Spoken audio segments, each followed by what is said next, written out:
How does coronavirus spread? Coronavirus most commonly spreads from an infected person to others through 1. The air, by coughing or sneezing. 2. Touching a contaminated surface or object manned.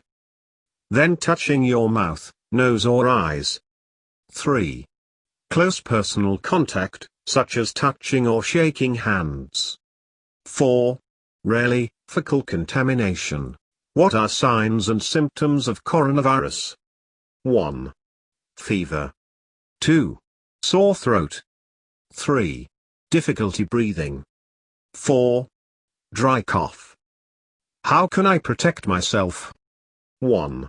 Wash your hands thoroughly and often with soap and water at least 20 seconds. 2. Avoid touching your eyes, nose or mouth with unwashed hands. 3.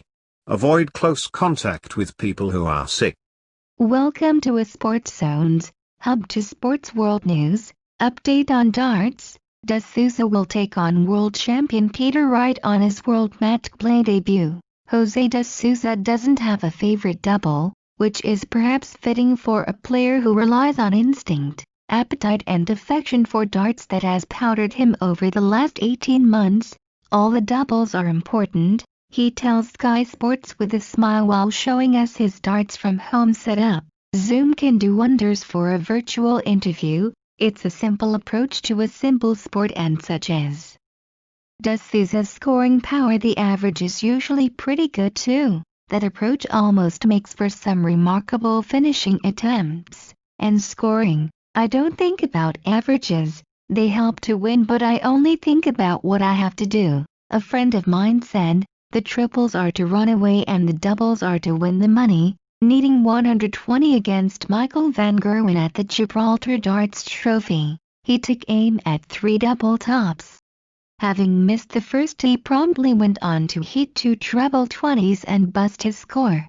Please subscribe in our YouTube channel and follow and like us on Facebook #ASportsZones. Visit our site at www.asportszones.com for more sports updates.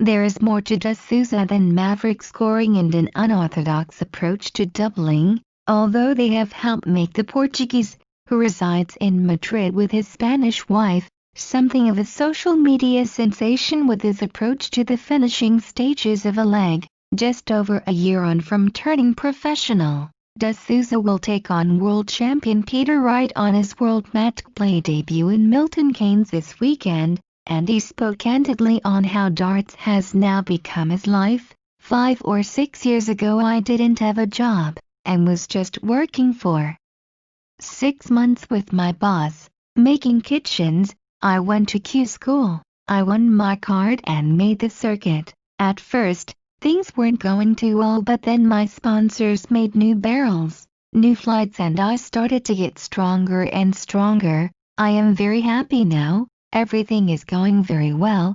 I can't wait for the situation to be over to be playing in competitions again. Darts is a sport synonymous with late bloomers. Although when they come from the Iberian Peninsula, it serves only to underline the sport's increasingly global appeal. Portugal and Spain are not darting hotbeds, so where did it all begin?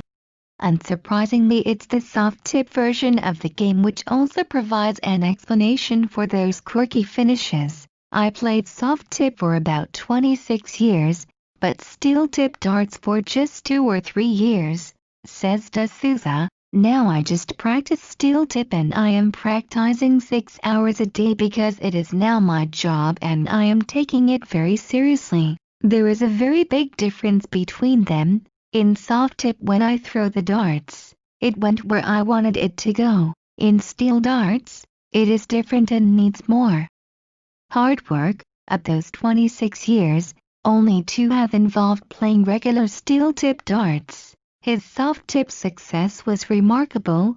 The rough estimate is from 60 finals reached, 54 titles were won, and, on the rare occasion back then that he did throw steel darts, resulted in a couple of appearances at the World Championships as a regional qualifier. In January 2019, the Portuguese thrower known as the Special One headed to Germany for European Q School and the chance to win his 2-year playing rights. It wasn't his first attempt at Q School. That came in 2017 when his cumulative effort across the 4 days was not enough, but 2 years later he was back, and this time his consistency paid off. Over 4 days in Germany, he reached one quarter-final and along with 3 runs to the last 32, it was enough to finish 6th on the European qualifying order of merit and secure his card. Those first 6 months last year were tough, not earning enough via darts and not working as he tried to make the sport his living. It stood him in good stead for the current hiatus in the sport. The 46-year-old had been working as a kitchen fitter, something that has come in handy when erected a darts from home setup that includes a very fetching cabinet for the board that he created himself. He wasn't the first nor will be the last to struggle with the difficult but understandable battle of working life and trying to make it as a professional. In June, Jose rang and told me, "I am quitting my job to go full-time. My boss is building somewhere where I can practice and that's what I am going to do."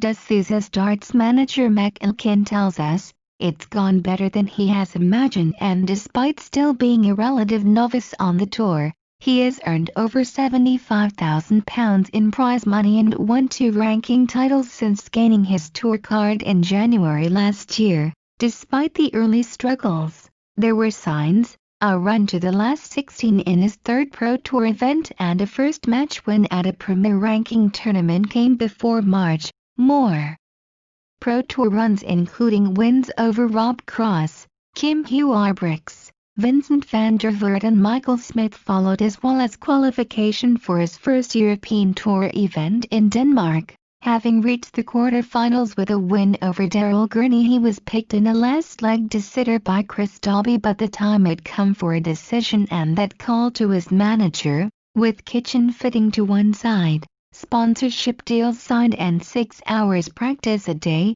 the effect was almost instantaneous. By the end of June he had reached his first Pro Tour final, beaten by James Wade, having beaten Nathan Aspinall on his run to his second biggest payday as a player. "I think I have shown that I have a game like the top players and I hope I can continue to do it. I think when I play on the bigger stage I need to relax a little bit more. Maybe when I can do that I will become a dangerous player," says Sousa. Sousa has yet to really make his mark on TV. A win over James Richardson at the Players' Championship Finals last November and Brian Raymond in the 2019 UK Open both came on the secondary stages in Minehead, while his 3 Alexandra Palace appearances are yet to yield a victory. "I have the same dream as every player, and it is to win the World Championship. Right now I know it is a little bit far away for me, but I am working hard to get a game to win the World Championship. There are many big tournaments to play in and to win, like the World Matchplay, Grand Prix, and UK Open. Right now I am inside to qualify for them and I hope that we can. I want to play for Portugal in the World Cup. We are working for that. I've played for Spain, but Portugal is my nation." If you have any comments or suggestion, feel free to comment below. Thank you for watching. Please subscribe in our YouTube channel and follow and like us on Facebook #ASportsZones. For more sports update, visit our site at www.asportszones.com. Do not forget to click the notification bell. Be strong and courageous. Do not fear, or be in dread of them. For it is the Lord, your God, who goes with you. He will not leave you, or forsake you. Deuteronomy 31:6.